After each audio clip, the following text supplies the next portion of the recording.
कि सबसे पहले तो हम हमारे शास्त्रा उसी प्रकार उनका अनुशासन और इस अनुशासन में अनुशासित हो रहे सभी आर्षाओं को वंदन करता हूँ।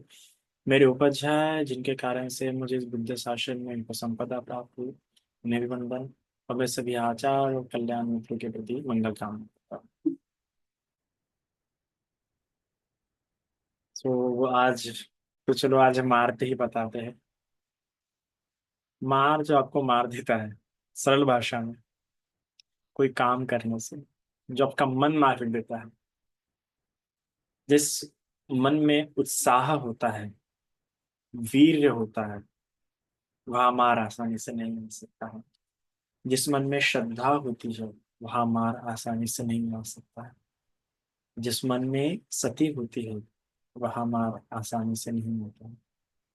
अर्थात जो पांच बल बताए गए हैं, वो इसलिए बल है क्योंकि वो मार को प्रवेश नहीं होने देते हैं। जहां मार प्रवेश कर जाता है, वह जो पांच बल है, उन पांचों बलों में से एक भी बल नहीं होगा। इसलिए उस मन में मार बहुत आसानी से प्रवेश कर जा रहा है। इसलिए पांच बलों को मजबूत करना बहुत आवश्यक है। तो पांच बल क्या है? सती है, प्रज्ञा है, वीर्य है, समाधि है, और क्या है? श्रद्धा। ये पांच बलों को मजबूत जब आप कर लोगे ना, मैं बल इसलिए कहा क्योंकि वो मार को आने नहीं देना, और वो बल को मजबूत करते रहना है और मजबूत करते रहना है। मार आसानी से प्रवेश हो जा रहा है, मतलब बल मजबूत होने की। अगर कोई कृत्य करने जा रहे हैं आप, और वो कृत्य करके नहीं हो रहा है, तो वीर्य नहीं है। अष्टशील बराबर पालन नहीं हो रहे हैं, तो श्रद्धा नहीं है प्रॉपर, प्रज्ञा नहीं है प्रॉपर, उसको करने के लिए सती नहीं है प्रॉपर। क्योंकि दुर्बल मन, कमजोर मन, धम्मपद में कहता है ना कि शुभानुपस्सी विहरतं इंद्रियेषु असवितं भोजनानि चामन्ते कुसितं हि वीर्यं तं विपश्यति नारो वातो रुक्षं व दुर्बल। कि जो दुर्बल मन होता है, वो दुर्बल मन को बड़ा आसानी से मार डाल देता है। जैसे कि एक कमजोर वृक्ष होता है ना, जिसकी जड़ें नहीं होती है अच्छी प्रकार से जमीन में लगी हुई, तो क्या हो जाता है, थोड़ा सा भी तूफान आ जाए तो पेड़ गिर जाता है। क्यों गिर रहा है? उसे गिरने का कारण क्या है? क्योंकि उसकी जड़ें जो मिट्टी में अच्छी प्रकार से पकड़ी नहीं हुई हो। तो उसी का मन जो पांच बलों से अच्छी प्रकार से रक्षित नहीं है, बलवान किया हुआ नहीं है, जिसका मन पांच बलों द्वारा, उसके मन पे मार बहुत आसानी से हावी हो जाता है। तो मार जो आपको मार देता है, आपके अच्छे विचारों को मार देता है, आपके अच्छे कर्म करने के लिए जो मन उत्साहित होता है, उसे जो मारने का काम करता है, वो मार करता है। आप कोई पुण्यमय कार्य करना चाहते हैं, पर मन में आलस्य उत्पन्न हो गया है, या लग रहा है कि नहीं आज नहीं करता कल करता हूँ, तो ये कौन है? आपका मार है। अब मार जो बताए गए हैं, पांच तरीके के बताए गए हैं। इसलिए जयमंगलाष्टक जो हम कहते हैं ना, पंचमारे पराजय, तो कि पांच तरह के मारों को हरा के भगवान भगवान हुए। जयंतो बोधियामुंडे, जो जयंती जो शब्द है ना, वो जयंती उसी के लिए कहा जाता है जिसने पांच तरह के मार्ग पे जीत हासिल की। और इसलिए फिर भगवान के विषय में कहा जाता है कि हम कभी कभार कहते हैं ना, भगवान बुद्ध की जय हो। नहीं, भगवान बुद्ध के लिए आप नहीं कह सकते जय हो, क्योंकि भगवान जीत के भी उस पार हो चुके हैं। हम जय हो किसके लिए बोलते हैं? जिसको कुछ जीतने को बाकी है। भगवान जीत चुके हैं, अभी उनके जीवन में जीतने के लिए कुछ नहीं है।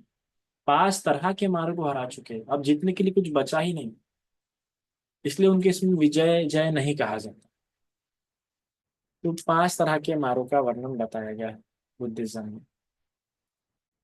तो मार है ना, तो मार कैसे, तो कई सारे भिन्न नेम भिन्न नाम है, कई सारे नाम है। उसमें से मार का अधिपति, अंतक, नमूची, वशवर्ती, ये भी नाम है। अगर मार को अगर आपको अच्छा लग रहा है कि अरे बहुत मार मार, चलो कोई और भी नाम से बुलाते हैं मार को, तो ये और भी नाम है। आप उसे प्रेम से वशवर्ती बुला सकते हैं। किसी को मन कर रहा है कि नहीं, आज मार को मार के नाम से नहीं बुलाता, वो आज मार को किसी और नाम से पुकारता हो, तो आप उसे वशवर्ती इस नाम से ही पुकार सकते हैं। नमूची इस एक नाम से पुकार सके, अंतक इस एक नाम से पुकार सकते हैं, और अधिपति इस एक नाम से पुकार सकते हैं। अभी क्यों? क्योंकि मार का सारे लोग पे अधिपत्य होता है, सारे लोग पर, सारे लोग पर उसका राज होता है। राज किस प्रकार से होता है कि कोई उसके बाहर नहीं जा सकता है। हम देखते हैं ब्रह्माओं को तक मिथ्या दृष्टि होती है, ब्रह्माओं को तब अहंकार होता है। तो जिसके अंदर मैं मेरा का भाव होगा, जो जो वस्तुओं को व्यक्तियों को मैं है मेरी है करके पकड़ता होगा, ग्रहण करता होगा, ऐसे उस हर एक पे मार का वश चलता है। वो कभी मार के हाथों से निकल, और इसी रूप में उसका आधिपत्य होता है कि जब आप किसी चीज को मैं कह बैठते ना, तो आपको आप आपके अंडर में वस्तु नहीं आ रही, बल्कि आप मार के अंदर में आ जा रहे हो, आप मार के चपेट में आ जा रहे हो। तो इस प्रकार से आप पे आधिपत्य रखता है, सारी लोग पे आधिपत्य रखता है, अविद्या के रूप में आधिपत्य रख रहा है। जहां जहां विद्या वास करेंगी, वहां वहां मार वास करेंगे, वहां वहां मार को खराना कठिन है, वहां वहां मार को आप देख भी नहीं पाएंगे। अहंत लोग क्यों देख पाते हैं मार को? भगवान क्यों देख पाते हैं मार को? क्योंकि उनकी अविद्या नहीं है, अविद्या नहीं है इसलिए उन पर अधिपत्य नहीं रखते। हम में अविद्या है इसलिए हम मार को देख नहीं पाते, और इस मार को देख नहीं पाए तो पहचान नहीं पाए, और पहचान नहीं पाए तो फिर निकलने की बात ही कहाँ से आई, सुधार की बात ही कहाँ से आई? तो ये एक अधिपत्य रखता है हम पे, अविद्या के स्वरूप में अधिपत्य रखता है, और इस प्रकार से अधिपत्य है कि हमको पता ही नहीं कि हम पे उसका अधिपत्य है, वो हम पे राज कर रहा है। अंतक अंतक इसलिए कहते हैं कि ये सभी प्राणियों का अंत करता है, हर प्राणी का ये अंत कर लेता है, ऐसा कोई नहीं जिसका अंत नहीं कर पा रहा, प्राण ले लेता है उनके। यहाँ तक कि भगवान बुद्ध को भी बोला था, भगवान चलिए चलिए महापरिनिर्वाण ले लीजिए। अरहंत भिक्खु भिक्खुनियों को भी कहता है कि भी महापरिनिर्वाण ले लो, महापरिनिर्वाण ले लो, किसी को नहीं छोड़ता, इसलिए अंतक है। ये तो चाहता है नहीं कि एक बलवान व्यक्ति, संसार से छूटा हुआ व्यक्ति जिंदा रहे, ऐसे तो किसी को जिंदा रखता है ही नहीं। पर विशेषतः उनके पीछे ज्यादा लगा होता है, अंत करने वाला होता है, और विशेषतः व्यक्ति के अंदर के कुशल धर्म का, कुशल चित्त का, कुशल स्वभाव का अंत करने वाला है ये अंत। इसलिए इस अंत से सावधान रहिए। जब भी आपके कुशल धर्मों का हास हो रहा है आपके अंदर का, आपके अच्छे पुण्यमय कर्मों का अंत हो रहा है, तो समझ जाओ, अरे अंतक मुझ पे हावी हो रहा। भिन्न भिन्न नाम से संबोधित करके खुद को जगा सकते हैं कि ये तो अंतक है जो मेरे कुशल धर्मों को अंत करने का प्रयास कर रहा हूँ। मैं क्रोधित हो रहा हूँ तो मेरे कुशल धर्म अंत हो रहे, मैं आलस्य कर रहा हूँ तो मेरे कुशल धर्म अंत हो रहे। अंतक है ये। जिसके बंधन से साधारण तो कोई मुक्त हो नहीं पाता, उसे नमूची कहते हैं। भूल गया, ब्रह्मा तक मुक्त नहीं हो पा रहे थे। बड़े बड़े साधक विपश्यना समाधि के 8 8 ध्यान अवस्थाओं को प्राप्त, आल्हार कलाम है ना, उद्दक राम पुत्र, असित, कितने समाधियों को प्राप्त किया था। देवता लोग इनसे मिलने आते थे। असित तो देवताओं को नाचते हुए देख सकते थे, पर उनको भी बंधन में रखा, उनको भी मुक्त, जो देवताओं को देख सकता उसको भी बंधन में रखा। इसलिए नमूची है ये, पकड़ के रखता है, प्राणियों को अपने वश में रखने वाला वशवर्ती होता है। हम वश में ही होते हैं ना, ये वश में होने के कारण से देखो भाई भाई की जान ले लेता है। वश में होने के कारण से हम इतनी मेहनत करते, इतना संघर्ष करते हैं कि इतना कमाने पर भी हम भ्रष्टाचार करते हैं। इतने वश में होते हैं कि जो घर कभी ना कभी नष्ट होने वाला, उस घर में तरह तरह की चीजें ला के भर देते हैं। इतने वश में होते हैं इस वशवर्ती को। जब जब अच्छे अच्छे कपड़े पहन रहे हैं, हम समझ जाओ मार के वश में हैं। ये वशवर्ती हमें वशित करते जा रहा है। जब जब महंगी चीजों के पीछे पड़े हैं, ये वशवर्ती है। अगर हम वो चीज क्यों ले रहे हैं उसका अर्थ नहीं पता, क्या इस्तेमाल करने वाले हैं हम नहीं पता, हम नहीं जानते, और बस हमें पसंद आ गया इसलिए ले रहे हैं, तो हम वशवर्ती के वश में है। ऐसा व्यक्ति जो सिर्फ पसंद आता है इसलिए लेता है, पसंद आता है इसलिए लेता है, वो वशवर्ती के वश में होता है। हाँ, जो काम जानते हुए लेता हूँ कि मुझे इसका ये काम है, मैं इसका इस तरह से इस्तेमाल कर सकता हूँ, वो तो भी आसानी से इस वशवर्ती से बच सकता है। पर वो व्यक्ति जो नहीं देख पाता और बस पसंद आ गया इसलिए ले रहा है, वो वशवर्ती के बहुत अच्छी प्रकार के वश में है। तो पांच, तो ये तो भिन्न भिन्न नाम थे, अंत, कथिपति, नमूची और वशवर्ती। पर इसके अलावा पांच तरह का मार कहा जाता है, पांच तरह का मार होता है ना। महादेव महासत्तो बोधि मूले निसिंदई पंच मारे पराजितवा पत्तो संभो। तो पांच तरह के मारों को जो परास्त किया भगवान ने, तब जाके वो बोधि को प्राप्त हुए। तो कौन से वो पांच तरह के मार होते हैं? एक होता है खंड मार, दूसरा होता है किलेश मार, चौथा होता है मच्चू मार, तीसरा होता है मच्चू मार, और चौथा होता है अभिसंखार मार, और पांचवा होता है देवपुत्र मार। अब यहाँ पे जो है ना, ये देवपुत्र मार हमारे वक्त आता ही नहीं है, उससे आवश्यकता पड़ती ही नहीं देवपुत्र मार की। तो कैसे कहते ना, मार आ गया मार आ गया, वो मार वाला देवपुत्र मार नहीं है जो आपके जीवन में आ गया। तो कभी ऐसी गलतफहमी मत रखो कि देवपुत्र मार तुम्हारे इसमें आ रहा है। देवपुत्र मार कोई आवश्यकता नहीं होती है। देवपुत्र मार तो अक्सर भगवान के वक्त आता है, या अरहंत तो भिक्खु भिक्खुनी के वक्त आने की संभावना होती है। आपके वक्त नहीं आता देवपुत्र मार, तो अपने वक्त इस मार को कभी मत समझो। इस मार को अगर तुम समझ रहे हो, देवपुत्र मार को अपने जीवन की बाधा समझ रहे हो, तो तुम मूर्खता कर रहे हो, फिर तुम सुधर ही नहीं पाओगे। तुम तो हमेशा देवपुत्र मार को ही बोलोगे, अरे उसकी गलती है, उसकी गलती है। नहीं नहीं नहीं नहीं। और मैं सुना भी है, कई बार बोलते भंते जी मार आ गया। अरे तो ये कौन सा मार आया? देवपुत्र मार नहीं आया।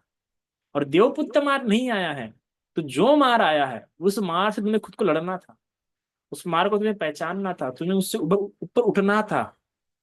और तुम बोल दिया नहीं देवपुत्र मार हो गया इसलिए काम हो गया। नहीं नहीं, ऐसा थोड़ी करना है। आपको उठना है, उस मार से ऊपर उठना है। सबसे बड़ा है खंडमार। खंडमार जो पांच स्कंदों का जो क्षेत्र होता है ना, जो पांच स्कंद होते हैं, तो कौन से वो पांच स्कंद है? आप सभी को पता होंगे। अभी आप सभी लोग सुन रहे हैं, बनते धम्मासन बंते जी के भी लेक्चर सुन रहे हैं, और बनते गुरु जी के भी, उनके बहुत दोनों दोनों बंते जी के काफी डीप लेक्चर्स चल रहे हैं। तो आपको पता है कि पांच स्कंद क्या होते हैं। अब ये पांच स्कंद मार के रूप में कैसे काम करते हैं, ये बात समझना होगा। ये पांच स्कंदों के प्रति, ये पांच स्कंद जो है ना, ये 20 प्रकार की सत्कार दिठ निर्माण करते हैं। इस आधार के कारण ये पांच स्कंद आपके लिए मार बन जाते हैं। विशेषतः कई सारे लोगों के लिए तो कोई एक ही स्कंद मार होता है, किसी हर हर कोई कोई एक ही स्कंद को पकड़ा होता है। पर ये पांच स्कंद 20 प्रकार की, 20 प्रकार की सत्काय दिट्ठी निर्माण करते हैं। और सत्काय दिट्ठी निर्माण होने के कारण से आप सोतापति भी नहीं हो पाते, क्योंकि श्रोतापति होने के लिए सत्काय दिट्ठी हटना बहुत जरूरी है। तो कब हटेंगे? जब ये पांच स्कंदों के प्रति आपका सत्काय भाव हटेंगे। सत्काय भाव जो होता है, इसको आप मेरी काया के रूप में, या मैं हूं ऐसे रूप में जब ग्रहण करते, तो सत्काय दिट्ठी मजबूत होते जाती है। अब कोई अपने रूप के प्रति सत्काय भाव निर्माण करता है, कोई अपनी वेदनाओं के प्रति सत्काय भाव निर्माण करता है, कोई संज्ञा के प्रति सत्काय भाव निर्माण करता है, या कोई विज्ञान के प्रति सत्काय भाव निर्माण करता है। अब क्या होता है कि कोई वेदना, अब वेदना उत्पन्न हो रही है, तो वेदना को बड़ा ग्रहण करता है कि मुझे इस प्रकार से दुख हो रहा है ना, या ये जो सुखद है। तो सुख के प्रति जो ग्रहण करता है, कितना सुखद है, सुख को ग्रहण करता है, आसक्त होता है। तो सुख के प्रति क्या हुआ? अगर वो सुख के प्रति, सुखद अनुभूति के प्रति आसक्त हुआ है, तो उसकी वेदना के प्रति सत्कार दिट्ठी मजबूत है। अगर वो उस वस्तु के प्रति आसक्त हुआ है कि इस वस्तु द्वारा मुझे सुख प्राप्त हो रहा है, तो उसकी सत्कार दिट्ठी किसके प्रति मजबूत है? रूप के प्रति मजबूत है ना। और अगर वो संस्कार के प्रति, जो जो संस्कार उसको उभर के आ रहे हैं, उसके प्रति उसका सत्कार भाव मजबूत हो रहा है। जैसे कि कैसे कैसे भिन्न भिन्न संस्कार होते हैं ना हमारे, कैसे कैसे संस्कार होते हैं बाबा? संस्कार कैसे होते हैं? ईर्ष्या के संस्कार होते हैं, है ना। और कौन से संस्कार होते हैं? 50 प्रकार के संस्कार होते हैं ना। तो ये जो संस्कार होते हैं, ये संस्कारों के प्रति जो मैं मेरा भाव लगा लेता है, जो संस्कारों में गिर जाता है और संस्कारों से आसक्त हो जाता है, वो व्यक्ति क्या होता है, सत्कार भाव निर्माण करता है और उसके लिए वही मार बन जाता है। देखो ना, आपकी ईर्ष्या के कारण आप कभी कभार रुक जाते हैं। आपकी ईर्ष्या के कारण आप कभी किसी का और को मार रहे हैं, आप ईर्ष्या के कारण किसी किसी को पुण्य कर्म करने से रोकते हैं, ईर्ष्या के कारण किसी का हक छीनते हैं। तो ईर्ष्या के कारण आप गलत काम कर रहे हैं। तो यह मार क्या है आपकी? तो यह मार कोई देवपुत्र नहीं है। यह मार कौन है? आपकी ईर्ष्या है। तो जब कह रहे हो ना कि मार मुझ पे हावी हुआ है, तो मार क्या है? ईर्ष्या के रूप में हावी हुआ, ये पता होना चाहिए आपका। सिर्फ मार मार बोल के नहीं चलेंगे वहां पे आप। ये मेरी ईर्ष्या है जो मुझे मार रही है। तो अक्सर जब कहते हैं ना, अरे मार आ गया था, मार कैसा आ गया था, कौन सा मार आया था, क्लियर तो रहो ना। अगर तुम बोलोगे मार आ गया था, देवपुत्र मार, तुम तो फिर तो कुछ में सुधार ही नहीं करोगे, तुम तो उस घटना को समझ ही नहीं पा रहे। तुम तो विपश्यना ही नहीं कर रहे, इसका मतलब क्लियर रहो कि ये मेरी रूप के प्रति आसक्ति थी, ये मेरी वेदना के प्रति आसक्ति थी, या मेरी ये संज्ञा है, जो मेरी संज्ञा ऐसी थी, मेरे विचार करने का जो तरीका था उसके कारण से। तो जो संज्ञा तो एक बहुत बड़ा विषय है, मैं अभी इसको ज्यादा बोलूंगा नहीं, बहुत और बहुत ही इंपॉर्टेंट विषय है संज्ञा, है ना। तो वो संज्ञा, वेदना, संस्कार और विज्ञान और रूप, ये जो पांच स्कंद है, ये पांच स्कंधों को जो पृथक रूप से देख पाता है, वो मार को पहचान सकता है यहाँ पे कि क्या मेरे जीवन में मार है। और मोस्ट ऑफ लोगों में क्या होता है कि कोई एक ही स्कंद ज्यादा हावी होता है उनपे, किसी एक स्कंद से ज्यादा वो प्रभावित होते हैं उनके विचारों में, उनके सुखों में, और वही बार बार उन्हें सताता है। पूरे पांच स्कंदों पे नहीं होता। तो स्कंदों को हमें जानना है कि मेरा कौन सा स्कंद है, मुझे सुखद अनुभूति के पीछे में ज्यादा भागता हूँ या रूप के पर ज्यादा भागता हूँ। है तो सभी साथ में पांच, पर हमारी सुख का जो सोर्स है ना, वो भिन्न भिन्न चीजों से आते रहता है। उसे बहुत बारीक खुद होके देखना पड़ता है, पांच स्कंदों को ऐसा एक एक पृथक पृथक करके देखना पड़ता है। अब आप लोग विपश्यना कर रहे हैं तो आप सबको अच्छे से समझता हूँ भाई। तो ये मार का क्षेत्र होता है, मार इसके बाहर कभी नहीं काम करेगा आपका, इसी के अंदर में है। तो आपको इसी को पहचानना है कि क्या है ये, वेदना है मेरी, संज्ञा है मेरी, संस्कार है मेरा, विज्ञान है मेरा, क्या है, कहाँ पे मैं कर रहा हूँ गलती, क्या है जो मुझे बार बार तकलीफ देते जा रहा है, क्या है जिसके कारण मैं बार बार गिरते जा रहा हूँ, बार बार मेरे पैर पीछे आते जा रहे हैं, या मैं आगे नहीं बढ़ पा रहा, या मेरा मन नहीं कर रहा आगे बढ़ने का। अगर मेरा गृह त्याग करने को मन नहीं कर रहा, तो कहाँ है मेरा मन? संस्कार संस्कारों के कारण रुक रहा हूँ, या वेदनाओं के कारण रुक रहा हूँ, या संज्ञाओं के कारण रुक रहा हूँ? क्या है, कौन सा स्कंद है जो मुझे परेशान कर रहा है, व्याकुल कर रहा है? क्योंकि इन स्कंदों को पृथक पृथक होके देख देख लोगे, तो फिर नहीं रोक पाएंगा कुछ, फिर नहीं मार तुम पे आक्रमण कर पाएगा। स्कंदों को, पांच स्कंदों को भिन्न भिन्न होते हुए देख लिया ना, तो स्कंद मार से ज्यादा समस्या नहीं रहता, है ना। क्योंकि पंच उपादान खंड दुख है, पंच स्कंद दुख नहीं होता। तो ये पांच स्कंदों में जो उपादान होता है, जो सत्कार भाव होता है, मैं मेरा भाव होता है, जो पांच स्कंदों को जो एक साथ आप अनुभव कर रहे हैं, जिस दिन इसको पृथक पृथक देख पाएंगे, पृथक पृथक अनुभव करेंगे कि ये संज्ञा है, ये वेदना है, ये संज्ञा अलग है। संज्ञा में तो सुख नहीं है, सुख तो वेदनाओं में है, वेदना के कारण सुख मिल रहा है। ये वेदना मैं इस संज्ञा से प्राप्त कर रहा हूं, ये संज्ञा में तो सुख नहीं है ना। और ये मेरा संखार बार बार मुझे इस संख्या के प्रति वेदना वेदित करा रहा है। तो संखारों को देखो, ये संखारा ऐसा है। तो ये ऐसे जब देखते पृथक करके, तो बड़ी आसान हो जाती है विपश्यना, बड़ी आसान हो जाती है डिटैच होना, अगर गहरे संस्कार नहीं होता। तो ये है।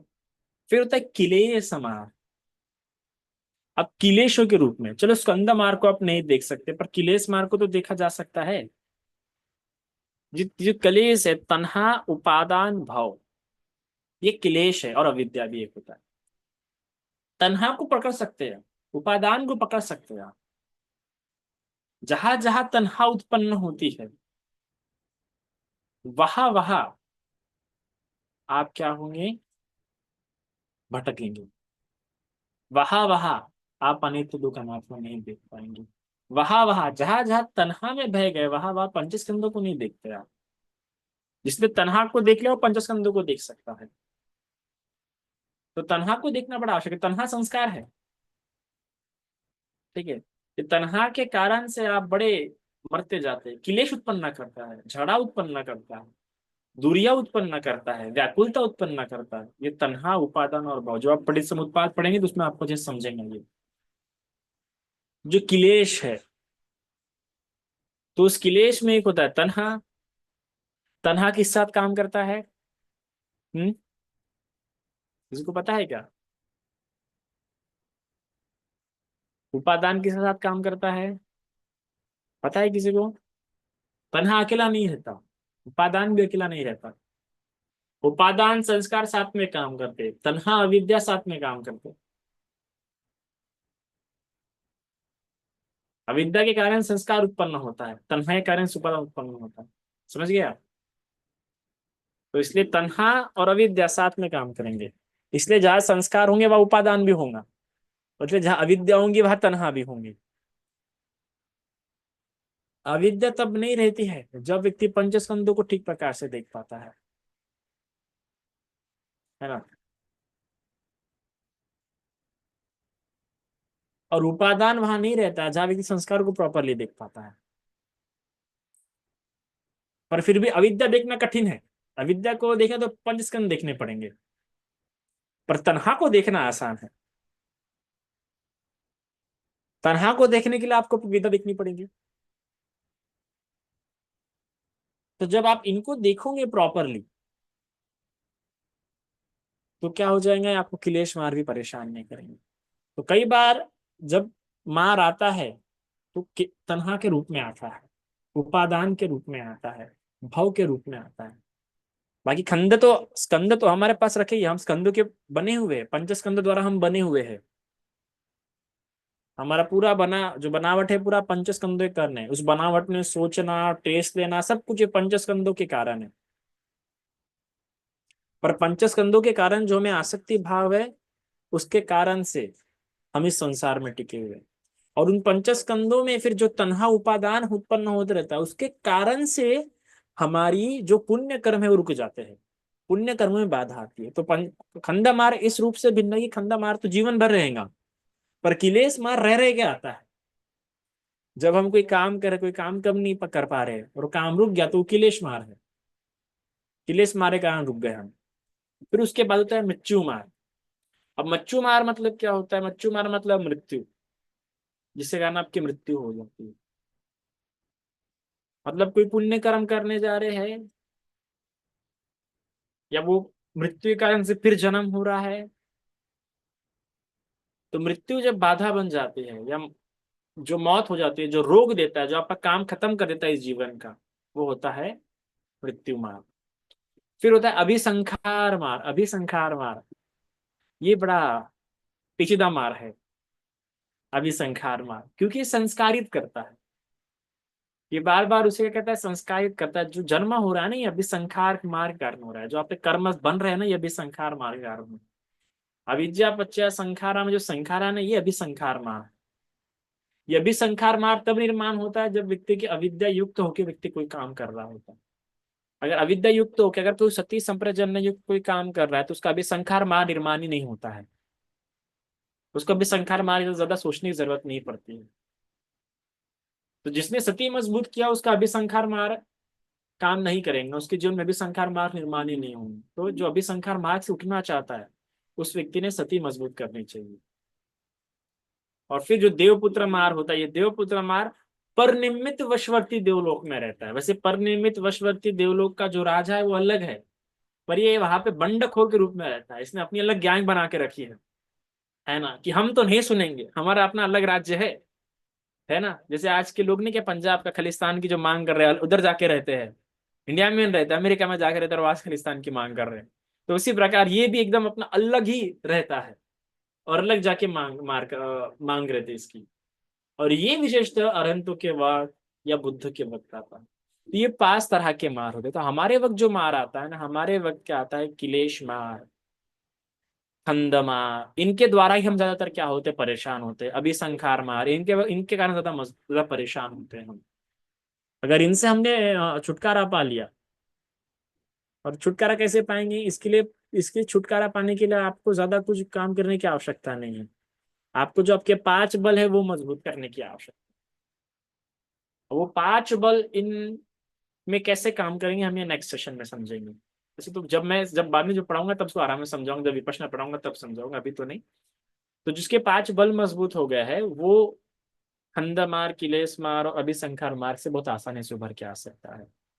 पर फिर भी आपको आवश्यक है कि आप बिना विपश्यना के मार्ग से कभी उठ नहीं सकते, याद रखना। शमत भावना से, समाधि से, प्रथम ध्यान, द्वितीय, तृतीय ध्यान, चतुर्थ ध्यान, इनसे इससे भी आप मार्ग से उठ नहीं सकते। इससे कारण इससे भी आप मार्ग को काट नहीं सकते। सिर्फ विपश्यना से ही मार्ग को काटा जा सकता है, मार्ग को देखा जा सकता है। समाधि से भी जो प्रथम ध्यान, द्वितीय ध्यान होता है उससे भी मार्ग को नहीं देखा जा सकता। वो सिर्फ मार्ग दबा देता है, छिपा देता है। इसलिए विपश्यना बहुत आवश्यक। तो इतना आज के लिए काफी है। साधु साधु।